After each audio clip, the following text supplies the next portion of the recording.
This is 21 Questions. Rev Lucy Natasha, the Oracle of God, is on the hot seat tonight. Mama Oracle, welcome to the set. Thank you so much. It's a blessing to be here on Oracle One TV. You come from a very close-knit family. How many siblings do you have? I have 2 siblings. I have a sister, Shifra, who is our second born, and I also have a brother who is a third born by the name of Shafiq. Where were you raised, and what childhood memories do you hold dear? I was raised in the slums of Mathare. It is one of the ghettos of Nairobi.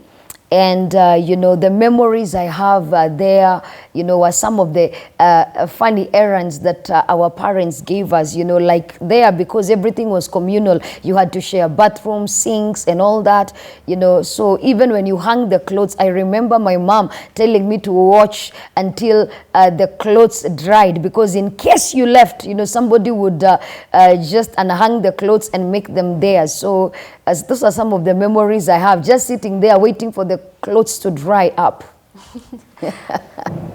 People refer to you as the Oracle of God. What does Oracle mean? Oracle is a prophetic name, and 1 Peter 4:11 says, you shall speak as the oracles. So the name Oracle simply means a messenger with a message, God's mouthpiece. So it is just a prophetic name that God gave me.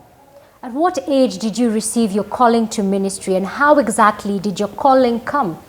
I received my calling into ministry at an early age of 9 years, and my calling came through a prophetic word. There is a servant of God that gave a prophetic word that God would use me as a voice to the nation. So it was also by a prophetic word, and it was at an early age. I always tell people I believe I am a living testimony that it's not the age that breaks the yoke, it is the anointing that breaks the yoke. And God does not look for ability but for availability.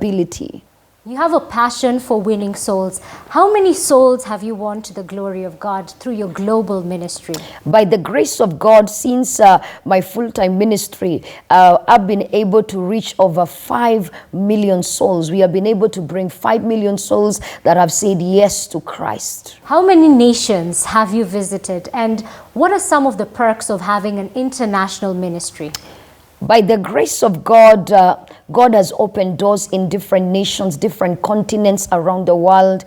And I've been able to travel in over 50 nations around the world, you know, for the last 13 years, preaching the undiluted gospel of our Lord Jesus Christ. And you know, one of the things about traveling is diversity of culture, diversity of, you know, the different places you go. Every place is a different experience. When did you venture into full-time ministry?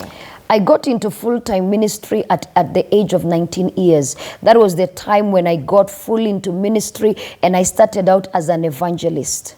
And how many books have you authored? And what was your very first book?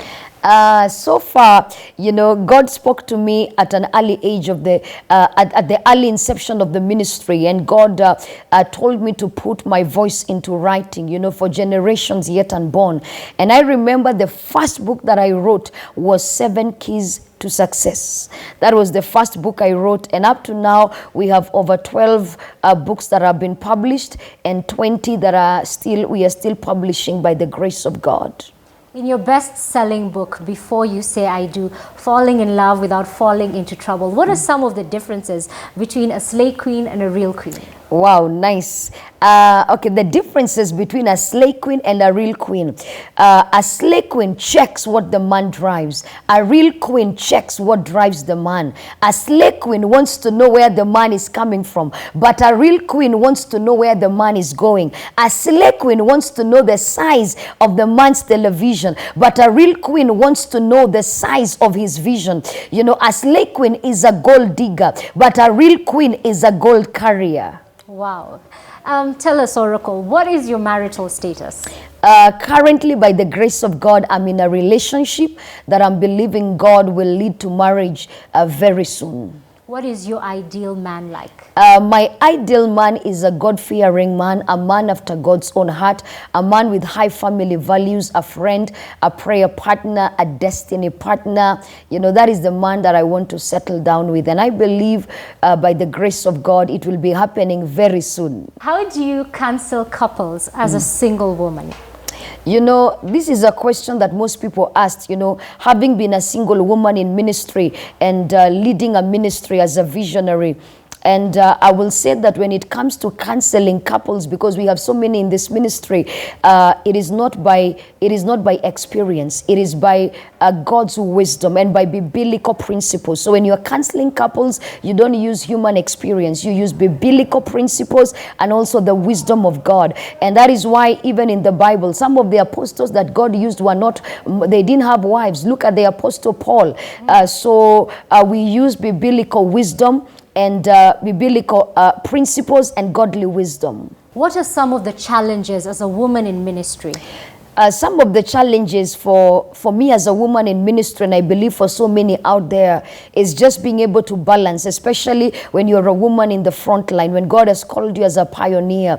You know, just being able to balance between ministry, family, and other dynamics of life. But one of the things that I'm so grateful to God for is the team that God has given me, because that ensures that I don't need to do everything. So there's a strong team that serves God with me and helps me to balance everything, because teamwork makes the dream work. Who is your female role model in ministry? I have several, but just one that really captures, you know, my heart so much is a woman that was a trailblazer, a pace setter. And this is Sample Emmy McPherson. This was a woman in the 1920s that pioneered the Foursquare Gospel Church. This was a woman that was first to start using, you know, radio ministry. And she went on to build a mega church. She touched lives, and she really inspires me greatly. And I'm also inspired by my biological mother that is also a pastor. You're a reverend. Who ordained you into ministry, and what year was it? I was ordained officially into the office of a reverend in the Redeemed Gospel Church headquarters by Archbishop Dr. Arthur Kitonga, that is in Redeemed Gospel Church, Huruma. Why are you so passionate in giving and helping the less fortunate through the Natasha Hand of Compassion? You know, the reason why I am so passionate about this, and it's something so personal for me, it is because I came from the slums and I know what it means to have nothing. I came from humble beginnings and I know what it means to have nothing.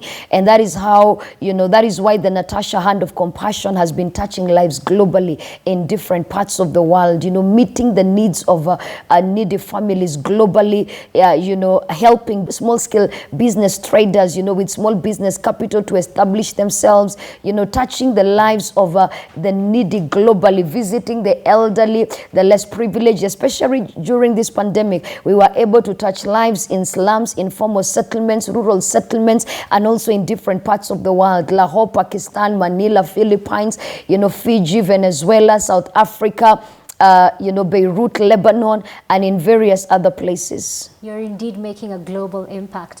What are some of the awards that you have won? By the grace of God, some of the awards have been Maranatha Awards, that as a female kingdom inspirational speaker, that is Maranatha Awards.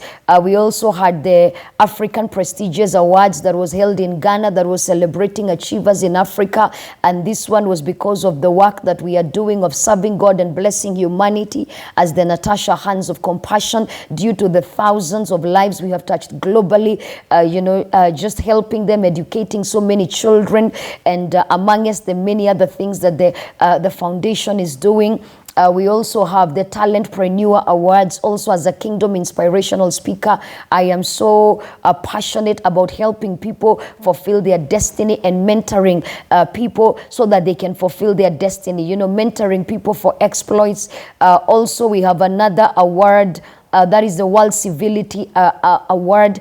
The I Change Nations appointed me as the first female women, to become a World Civility Ambassador, and also an honorary doctorate in Christian leadership from the United Graduate and Seminary College from the United States of America. You've bagged so many awards, and you've also met so many presidents, world leaders, and renowned celebrities. What would you say is your most memorable presidential visit? One of the most memorable presidential visits for me was in the nation of Zimbabwe, in Harare. When we had a gospel crusade that was in the stadium, that was at the National Sports Stadium, and just being able to meet, His Excellency Emerson Mnangagwa. I gave him a courtesy visit in State House. I'll never forget, and we prayed together, praying for the nation. And also the First Lady of Zimbabwe, Her Excellency Auxilium Mnangagwa. So that was quite memorable. Also in Ghana, when I met the immediate former president, John Mahama Dramani, that was also amazing. Also the former president of Sierra Leone, Ernest Koroma. So those were quite memorable for me, amongst others. How do you raise and mentor young people? I got a request from so many people in the corporate world, in the business world, in the political arena about mentorship. I believe iron sharpens iron, and iron cannot sharpen itself. And I came up with a mentorship program and a mentorship school. It is called the School of Mentorship and Personal Branding, where we use this platform to mentor people on the lifestyle of excellence, protocol and etiquette, successful leadership, winning habits, and the art of public speaking, among many other things. And those that are watching us can also check natasha-mentorship.com. How do you handle criticism and negativity? That is a very good question, because we are living in a time of social media where people crucify you in the court of public opinion from the point of misinformation. And one of the things I've learned how to do is silence. Silence can never be misquoted, and silence is power. So for me, I don't focus on the criticism. I protect my spirit from negativity, and I focus on touching lives and impacting generations. Wow, I love that. Silence is golden. What are your hobbies, and how do you relax and unwind? My hobbies are, riding quad bikes just to unwind. I love doing archery. I'm also on a journey to fitness, and I'm trying to keep fit, and strong anointings require strong bodies. And I also love listening to music. I also love reading books. I read a lot of books. Speaking of books, what book are you currently reading?